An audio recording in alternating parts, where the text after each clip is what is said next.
sesuatu yang saya tulis berdasarkan pengalaman, pengamatan, bacaan, dan perenungan. Dan saya tulis ini sebenarnya untuk dua pihak. Pertama, untuk dimengerti oleh mereka yang mengalami, karena generasi itu masih banyak sekarang. Dan untuk generasi yang lebih muda, supaya mereka tidak terjebak ke dalam suatu keadaan seperti yang terjadi selama 30 tahun pemerintahan Pak Harto.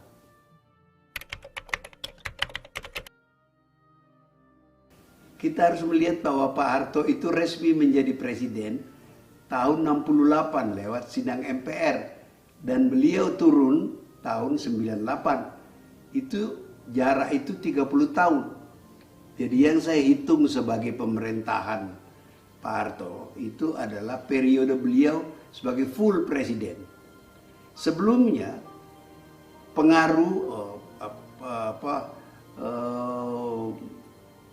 kekuasaan beliau juga sudah ada. Tetapi kan Presiden Soekarno masih hidup, masih berkuasa. Prakteknya bisa lain. Tapi kenyataannya Presiden Soeharto baru full menjadi presiden tahun 1968 lewat sidang MPR. Itu yang saya hitung sampai turunnya beliau tahun 98. Nah, memang itu pemerintahan otoriter. Anda mau menyebutkannya itu demokrasi. Jelas itu bukan pemerintahan demokrasi.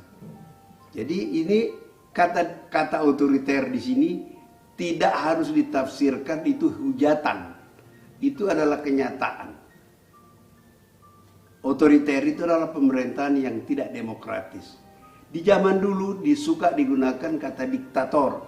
Definitely Pak Harto bukan diktator, tapi otoriter. Karena aturan-aturan demokrasi tidak dijalankan waktu itu.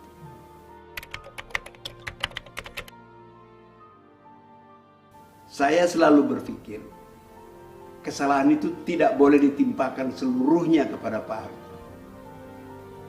Setiap bangsa itu pantas mendapatkan pemerintahan sesuai dengan kapasitas dan tingkat peradabannya.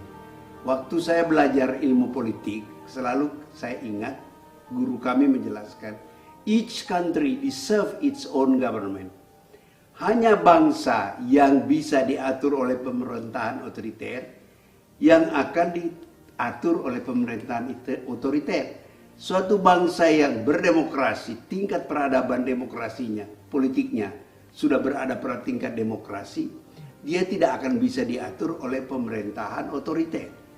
Nah, yang lebih memungkinkan Pak Harto berkuasa karena kita tidak cepat-cepat mengamandemen Undang-Undang Dasar 45 yang pada mulanya tahun 45 itu undang-undang dianggap darurat. Bung Karno sendiri menganggap darurat.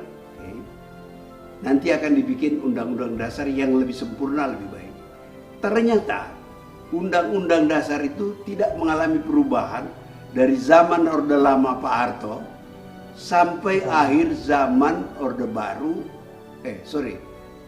Orde Lama Bung Karno, Presiden Soekarno, sampai berakhirnya zaman Orde Baru Pak Harto. Undang-undang itu baru kita amandemen di alam reformasi, awal reformasi. Jadi yang memungkinkan Pak Harto berkuasa lama bukan hanya karena dia mau berkuasa lama, tetapi tingkat peradaban kita pada waktu itu adalah tingkat peradaban yang memungkinkan dikelola secara otoriter dan diperkuat lagi kemungkinan otoriter oleh Undang-Undang Dasar yang dibiarkan seperti aslinya, yang tidak mengatur masa jabatan presiden. Suatu rezim yang dibangun oleh tentara, didukung oleh tentara, seperti Orde Baru, pendukung utamanya, pendukung terpentingnya pada awalnya adalah tentara. Karena kekuatan sipil tidak ada atau sangat lemah. Oleh sebab itu, Presiden yang naik karena tentara, potensi ancaman terhadap dirinya tidak datang dari sipil. Sipil nggak kuat. Potensi ancaman itu datang dari tentara sendiri. Oleh sebab itu, presiden yang mau berkuasa dengan tenang haruslah membuat tentara itu tidak menjadi potensi ancaman bagi kekuasaannya. Melalui proses panjang, Pak Harto yang mula-mula menjadi presiden dianggap tidak tahu politik, belajar politik, menjadi makin canggih secara politik, dan dengan kekuasaan tak terbatas, tidak dibatasi Undang-Undang Dasar, terjadi akumulasi kekuasaan. Untuk mempertahankan kekuasaan itulah, maka tentara dibuat tidak menjadi ancaman bagi pemerintah.